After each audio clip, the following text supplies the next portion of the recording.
Well, I tell you, the day I kind of broke free of my, I was raised in a very conservative way, and I think the day I kind of told my parents that I was going to act, it was a really momentous thing, you know, because my father turned around and said, "What? And how are you going to do that? And how are you going to make a living? And how are you going to take care of somebody?" And suddenly these questions came flying at me because it wasn't what a man in that I grew up in a very blue collar background, and I'd gone to college, and in his mind I was throwing everything away. And so to actually say to him, to actually break free of that sphere, I know a lot of younger people rebel a lot earlier in life. I guess I was never that. I wasn't that rebellious kind of kid, but there was a moment in time where I knew exactly who I wanted to be, and I needed to explain that to my parents. So I know maybe that's not the kind of story you're looking for, but that was a huge moment in my life where I kind of declared who I was.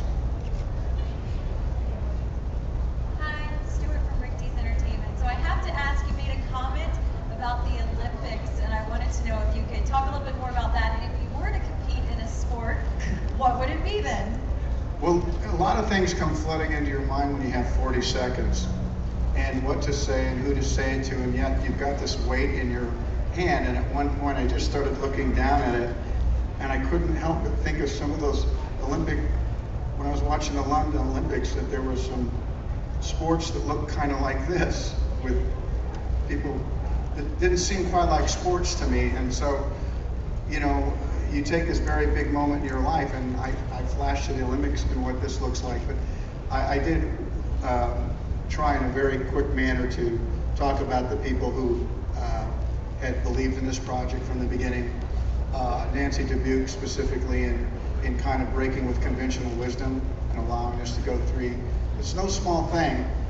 You know, we have a tendency to not put the risk in reverse. We see this as a big win, and we congratulate them, and we say we knew this would work or whatever. But if you go back a year from now, a year ago, the risk was really great. Careers can be on the line.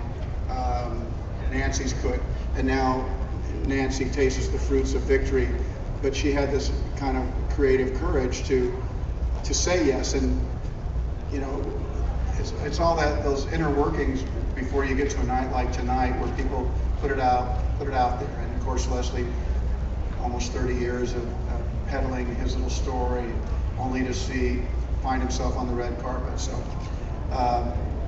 there's a lot of good stories in a story, and that's one of them.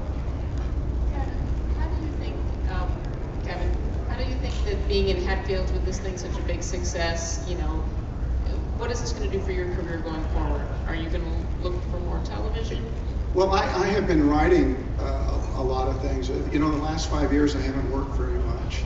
I've had 3 babies with my wife, so I have a 5-year-old, a 3-year-old, and a 2, and so I haven't really worked probably a fraction of what my counterparts have worked during that time, but